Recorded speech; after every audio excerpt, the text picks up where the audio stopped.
Every game in this series, maybe with the exception of Game 3, has really been nip and tuck. It's been tight. It's been hitting. It's been slashing.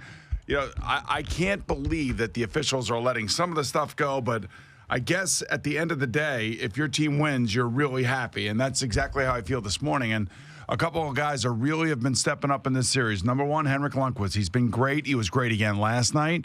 He has been so good in this series. I mean, this is the vintage Henrik Lundqvist that we've come to know and love. Dan Girardi has been great. You know, much maligned over the last year and a half. I would tell you that he has turned back the clock. He is knocking the crap out of people. He's playing physical. Brendan Smith, physical. Ryan McDonough, unbelievable. He gets sandwiched last night. And he comes right back like a captain should and plays his ass off. And then finally, Chris Kreider wakes up, gets involved late in the game.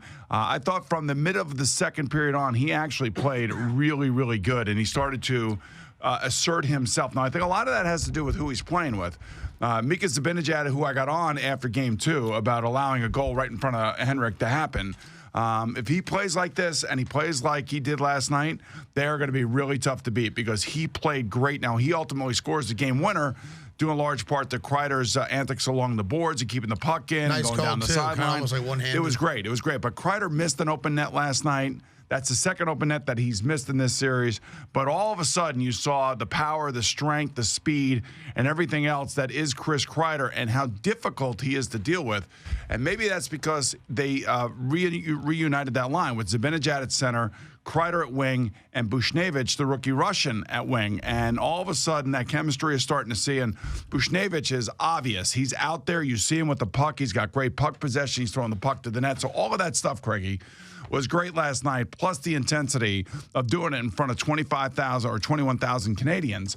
And having to deal with, the Gallaghers of the world, the Shaws of the world, the Steve Otts of the world, who are playing a different game. They're not playing the game that actually is accompanied with rules. They're playing a whole nother game, and I'm not really sure what that game is. I'm not sure what Claude Julien is asking those guys to do, but whatever he's asking them to do, they are doing that and more. And I just wanted to hear Canadian radio last night, so I turned on Sirius to hear a little Canadian radio in between one of the periods. So I just want to hear what they're saying about what they're seeing, and they're loving Shaw, Ott, and Gallagher. Sure, they are just like you if they played for you. It's like right, and all these guys are great. They're playing so good. Yeah. Meanwhile, they're legitimately trying to hurt people. I mean, and do it in a way that in my personal feelings and eyes and watching hockey all these years is completely overboard and have crossed the line. But to the credit of the New York Ranger players, they very rarely retaliate, except for Brendan Smith, who did get into a fight last night with Shaw and got a couple good licks in on him. So that was important. You're up 3-2. You got a game tomorrow to end the series. Much like I did when I came in here after Game 3 and Game 2, and where I was pissed. I'm very, very happy with the way that they've been playing. Overall, they have played really good in this series, especially defensively. And now they got to close it out. And they got to close it out on their home ice.